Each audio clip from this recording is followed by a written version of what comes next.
আমি সবাইকে খবর দিই আমার কাছে ফুল আসবে। এই তো কলি দেখা যাচ্ছে রাইকার ফুল গাছে। এই ইমতিয়াজের গাছে তো কোনো ফুলের কলি দেখা যাচ্ছে না। আরে এই বিচিগুলো থেকে চারা গাছ হচ্ছে না কেন? দূর, আমার দ্বারা এগুলো হবে না।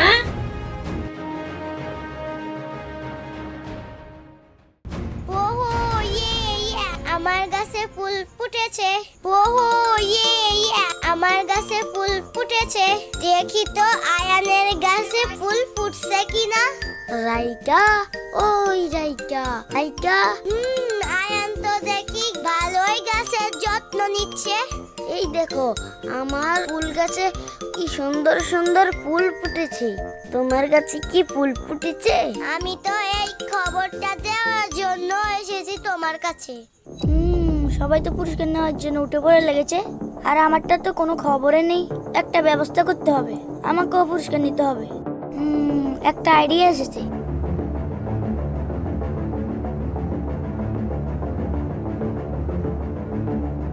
যাক, পেয়ে গেলাম ফুলের গাছ। আরে আমার টপটি কোথায় গেল? ভাইয়া, তুমি আমার টপটি দেখেছো? হ্যাঁ দেখেছি। যাক, অবশেষে শান্তি পেলাম। কোথায় রেখেছো আমার টপ? দাও তো।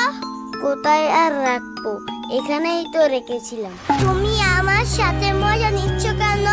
তাহলে আমার ফুলের টপ গেল কোথায়?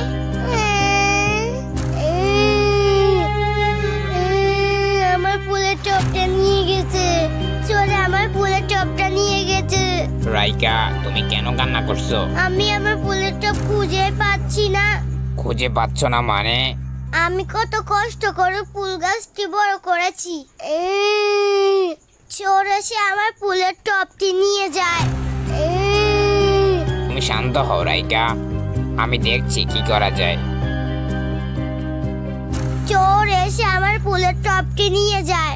এর থেকে বেশি কষ্ট আর কি হতে পারে? আমার মনে হয় তোমার বন্ধুদের মাঝে কেউ এই কাজটা করতে পারে। দাদু, আপনি তো একদম ঠিক কথা বলছেন। সবকিছু ঠিকঠাক আছে, অথচ বুলেট সহ গাছটি নেই। এটা চিন্তার বিষয় না, কিন্তু কাকে সন্দেহ করা যায় বলো? ঠিক আছে, তুমি এখন কান্না বন্ধ করো। আমি তোমাকে বাজার থেকে একটা গাছ কিনে দিব। এই নাও রাইসা, তোমার জন্য বাজার থেকে একটা গাছ কিনে নিয়ে আসলাম। ওহো, কি সুন্দর এই গাছটা। আমার গাছের থেকে অনেক সুন্দর। তবে আমার গাছটিকে কে চুরি করেছে? এই রহস্য উদ্ঘাটন করতেই হবে। আলহামদুলিল্লাহ, যাক অবশেষে আমার কাছেও ফুল ফুটছে। ফুলগুলি আসলে খুব সুন্দর। এই সুন্দর দৃশ্যটাকে ক্যামেরা বন্দি করতে হবে। তুললাম ছবি। খুব সুন্দর এসেছে তো। আমি এই ছবিগুলোকে আমাদের ঘরে টাঙিয়ে রাখবো। তো বাচ্চারা, এইবার তোমরা সবাই তোমাদের ফুল গাছ প্রদর্শন করতে পারো। সবাই তো দেখেছি কঠিন পরিশ্রম ও যত্ন দিয়ে ছোট্ট বীজ থেকে বড় ফুলের গাছে পরিণত করেছো। এই ফুলগুলো শুধু এক একটা ফুল নয়, এগুলো হলো তোমাদের কষ্টার্জিত ফসল। কিন্তু এখানে একটা খটকা লাগছে আমার। রাইকার এই ফুলের গাছটা একটু অদ্ভুত, তাই না? প্রত্যেকের গাছ দেখতে একরকম, অথচ এই রাইকার ফুলের গাছটা দেখতে অন্যরকম। রাইকা কোনো প্রকার পুরস্কার পাবে না, কারণ তার গাছ এবং ফুলের টবের সাথে আমাদের দেওয়া বীজ এবং টবের সাথে কোনো মিল নেই। আসলে স্যার, গতকালকে আমার গাছটি চুরি হয়ে গেছিল। ফুলের টব চুরি? তুমি কি কাউকে সন্দেহ করছো? না স্যার, আমার তো কাউকে সন্দেহ নেই। ঠিক আছে, আমি তাহলে পুরস্কারগুলো বিতরণ করে দিচ্ছি।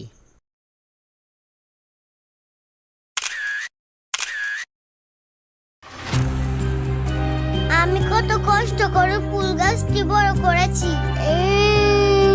চোর এসে আমার ফুলের টবটি নিয়ে যায়। আরে রাইকা কত না কষ্ট করে এই ফুল গাছটি বড় করেছে, অথচ আমি তার পুরস্কার নিয়ে নিয়েছি। রাইকা, এই পাকা ধানে মই দিতে আসছে কে আবার? আইমন, তুমি কি মনে করে? এই নাও তোমার ফুলের টব আর পুরস্কার। স্কুলে তুমি সবার সামনে স্যারের কাছ থেকে পুরস্কার নিতে পারোনি আমার কারণে। আমি এর জন্য তোমার কাছে ক্ষমা চাচ্ছি। ঠিক আছে, কোনো ব্যাপার না। তুমি আমার ফুলের টব ফিরিয়ে দিয়েছো, আমি এতেই অনেক আনন্দিত। তোমাকে অসংখ্য ধন্যবাদ রাইখা, আমাকে ক্ষমা করার জন্য।